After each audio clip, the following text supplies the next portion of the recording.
For a while now, I have been saying that Mike Johnson is the Speaker of the House in name only. And I have been proven right once again, as the House, specifically a handful of House Republicans, have moved to strip Mike Johnson of his power even further. We are going to get into it all, but before we do, if I could quickly ask you to leave a like on this video, and if you haven't already and you enjoy our channel, to hit that subscribe button because it goes a long way in supporting our work. Now, most importantly, on the issue of Donald Trump's disastrous foreign policy, Mike Johnson is spiraling. We are seeing Republican favorability tank across the country. Their polling is dipping and their caucus is spinning completely out of control. We are going to dive into all of it, how Mike Johnson continues to bleed power and how Donald Trump's latest corruption scheme is only going to make the situation worse. But I want to start with Mike Johnson confronting that reality on Fox of all places before we get to him being challenged by the very Republicans who are making him even weaker. I want to start with Mike having to deal with this brutal polling. Not great news today when it comes to inflation, up at 3.8%, highest since 2023. So far, a 40% spike in terms of food prices, grocery prices, core inflation. Those numbers are up. Mostly has to do with energy. It can't be the great surprise, but certainly not good news. Not good news, and real families are feeling that, and we're keenly aware of it, very sensitive to it here in Congress. We put together all the pro-growth policies in the big, beautiful bill, the Working Families Tax Cuts, to allow the U.S. economy to take off like a rocket, and we were doing that prior to the conflict in Iran. So now we've got to settle that out. The Strait of Hormuz is the big wild card here, and as soon as we get that done, I agree with the president. I think the prices come right back down to where they were. Remember that gas prices were at a 4-year low before that began, and we're beginning to see incredible growth in the economy. Other indicators are good, but you got to get the prices of groceries and gas down, and we're working every day to make sure that happens. Even the Fox News propaganda outlet is finally confronting Mike Johnson over inflation. You know the situation has gotten dire because numbers don't lie, no matter how much Mike Johnson tries to. Donald Trump claimed that on day one, inflation would be non-existent and the price of gas would be zero. Not only was that a blatant lie, it wasn't even a real campaign promise. Donald Trump didn't actually campaign. He just spent all his time trying to stay out of a prison cell. But he's done the exact opposite, exposing how little he actually cares and how zero interest either he or Mike Johnson has in governing. The Republicans are an obstructionist party by nature. They have no interest in actually doing the work. And Mike Johnson, aside from the fact that his majority is so razor thin that he has no real power, is essentially Donald Trump's puppet. He handed over his authority to Trump a long time ago. So it's not like he's actually going to get anything done. And soon, he won't even have the ability to do anything because the polling is so abysmal. As we're about to see, this failure is starting to trickle down to the House, the Senate, and beyond. It's why Republicans are in the middle of another revolt.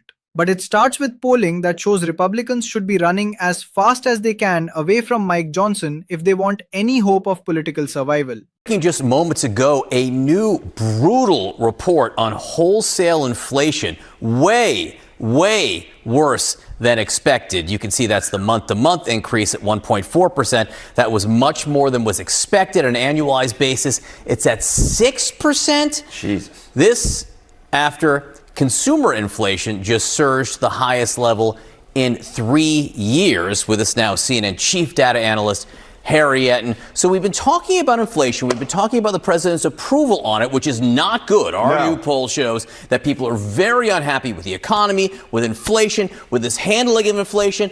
On a historical perspective, though, how much don't they like how he's handling inflation? These are the ugliest numbers I have ever seen on inflation. And it's not just one poll, Johnny Berman. It's many polls. Just take a look here. President's net approval on inflation. The 5 worst polls ever for any president. They all belong to Donald John Trump, and they have all occurred in the last month. The CNN poll, one of them, 48 points below water on the net approval rating. So what we're talking about here is the worst numbers ever in multiple polls now belong to the President of the United States, Donald Trump. It is a record, simply put, you do not want to have. The 5 worst polls ever. 5 worst polls ever. Joe Biden's not in there? Joe Biden's Jimmy Carter's not in there? Jimmy Carter's not in there. All Donald Trump? All Donald Trump. The 5 worst ever belong to this gentleman on this side of the screen. All right. That right there tells you everything you need to know. If you're a Republican and you actually want to survive what is shaping up to be the most brutal midterm cycle we've seen in the modern era, then you should be running, not walking, away from Mike Johnson and Donald Trump.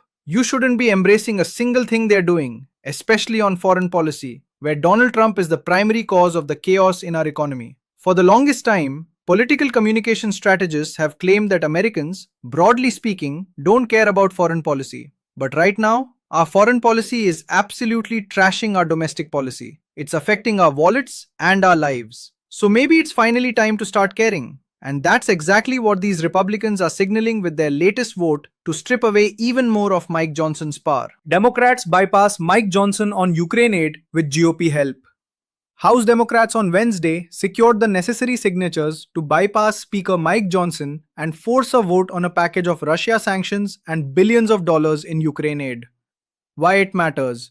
This is the 8th time in the last 3 years that a discharge petition has been used by some combination of Democrats and Republicans to do an end run around GOP leadership. So the revolt in the House for the 8th time is weakening Mike Johnson's power.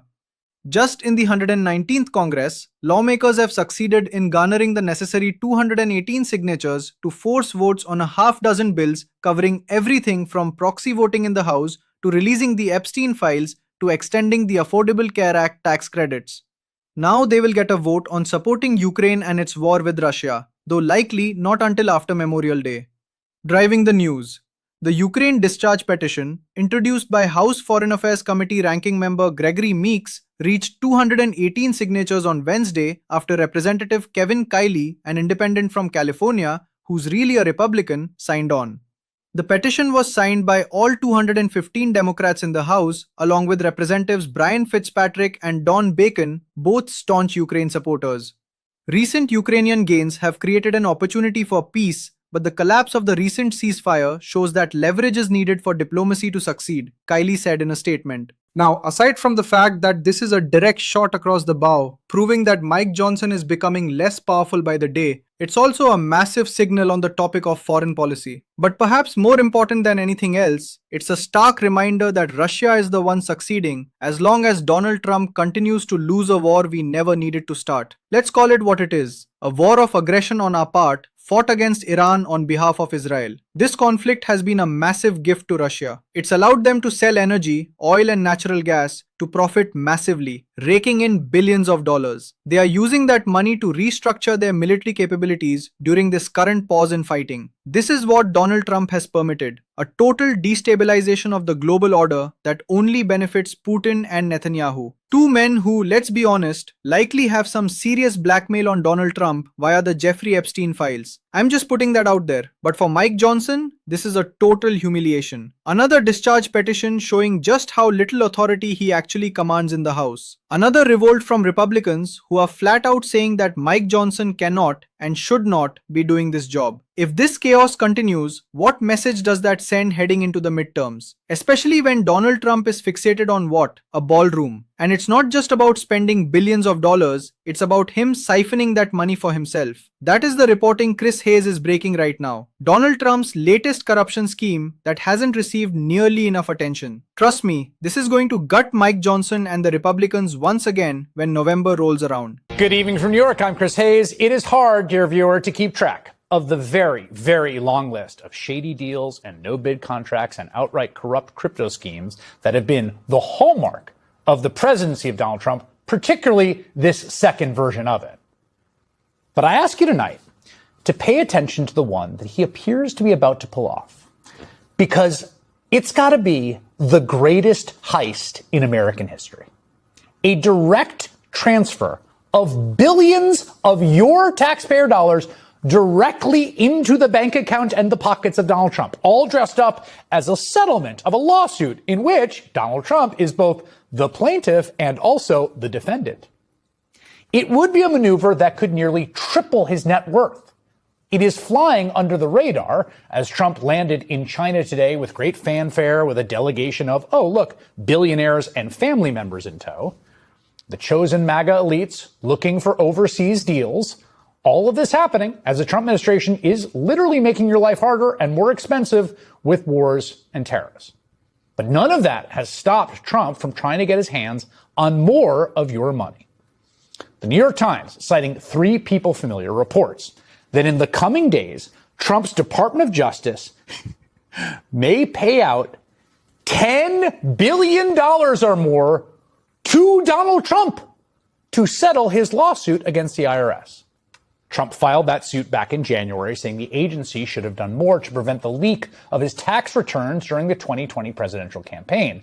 The president, in effect, sued himself for more than $10 billion, or he sued the government he controls. $10 billion, by the way, is nearly the entire annual IRS budget.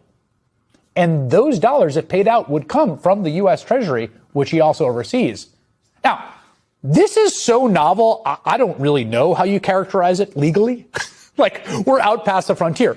Whether legal or not, I am of the strong opinion, and I think many would be also, that this is an attempt at the largest theft ever by an American politician. Plainly, flagrantly, blatantly, in plain daylight.